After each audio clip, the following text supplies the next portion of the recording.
hari ini kita belajar tajuk baru.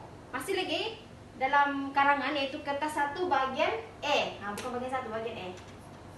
Sebab dalam kertas 1 dia ada 2 bagian tau. Bagian E dengan bagian B. Untuk bagian E, dia hanya bagi 1 soalan dan kamu kena jawab soalan tu je. Berbeza dengan bagian B, dia bagi 5 soalan dan kamu pilih 1. Oke, so untuk bagian E ni dia bagi kita 1 soalan dan kamu kena jawab.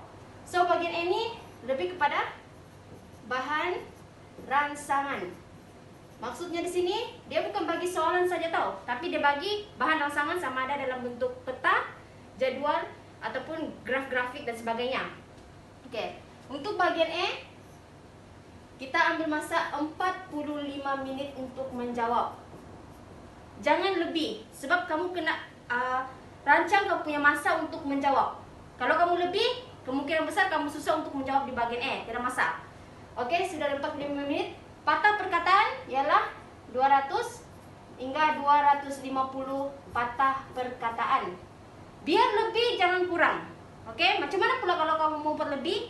Oke, tapi make sure kamu punya, pastikan kamu punya perenggan tuh jangan nampak panjang. Oke, sudah ini 45 menit. Berapa markah? 30 markah. Peruntukan dia memang besar, 30 markah. Jadi pastikan masa kamu jawab tepat 45 menit atau kurang, dan patah perkataan yang terlibat cuma 200 hingga 250, dan pastikan 30 markah ini kamu dapat capai. Macam mana dapat 30 markah ini? Oke, kita pergi next step. Untuk dapat 30 markah ini, macam mana kamu buat karangan biasa, macam itulah. Cuma biasanya ada pendahuluan. Apa lagi? Isi kita bagi 3 isi paling minimum. Barulah penutup. Oke, jadi apa beza karangan bagian E dengan bagian B? Oke, untuk bagian B, cikgu kaitkan sikit. Kamu kena cari sendiri. Kalau soalan tu minta pendapat, so kamu kena bagi pendapat berdasarkan idea kamu sendiri. Yang penting jawab soalan. Untuk bagian E dia berbeza. Isi ni kira macam senang saja sebab dia sudah bagi bahan rangsangan. Jadi jawapan isi ni semuanya berpandukan bahan rangsangan. Di bahan rangsangan tu dia sudah bagi apa yang perlu, jadi kamu jawablah. Yang kamu perlu fikir ialah huraian. Huraian, contoh dan juga penutup setiap perenggan. Okey. Macam yang cikgu ajar sebelum ni untuk karangan, jangan lupa selitkan peribahasa.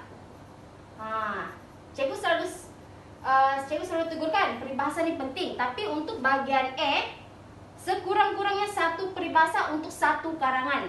Sebab cikgu takut nanti kalau kamu terlalu bagi peribahasa, lain lagi otak kamu mengerah peribahasa apa yang sesuai, lain lagi kamu ikut yang ini nih, peraturan yang ini, lebih daripada 250 patah perkataan. Jadi yang pentingnya lah isi kamu tidak lari daripada bahan rangsangan yang diberikan. Uraian berpatutan dengan isi, sesuai dengan isi. Berikan contoh yang sesuai. Kalau bahan rangsangan sudah bagi contoh, kamu boleh jadikan contoh itu untuk isi kamu. Oke?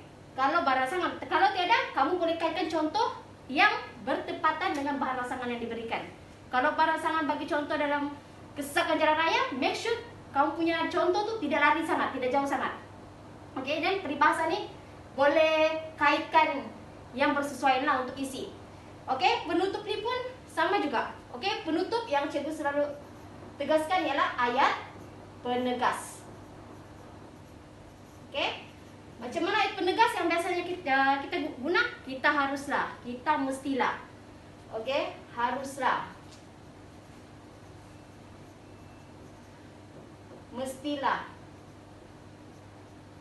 Selalu tekankan ayat penegas di penutup. Penutup untuk karangan kamu. Jadi untuk ayat penegas bagi penutup ni bukan bagian E aja, bagian B pun perlu. Tapi cikgu tekankan untuk bagian E, yang perlu kamu tahu ialah macam mana struktur menjawab bagian E. 45 menit saja diperuntukkan, jangan terlalu lama. Misalnya kalau kamu tengok masa kamu sudah 1 jam, almost 1 jam, hampir 1 jam, tinggalkan dulu bagian E, jawab bagian B. Sebab kalau kamu terlalu di bagian E, terlalu lama, takut nanti bagian B kamu kesuntukan masa. Dan untuk menjawab kertas 1, jangan skip bagian E, jangan langkah kamu terus pergi bagian B, jangan. Sebab bagian E ni kira kamu minda kamu warm up. Okay, so Itu aja, ada apa-apa soalan? Tidak, cikgu.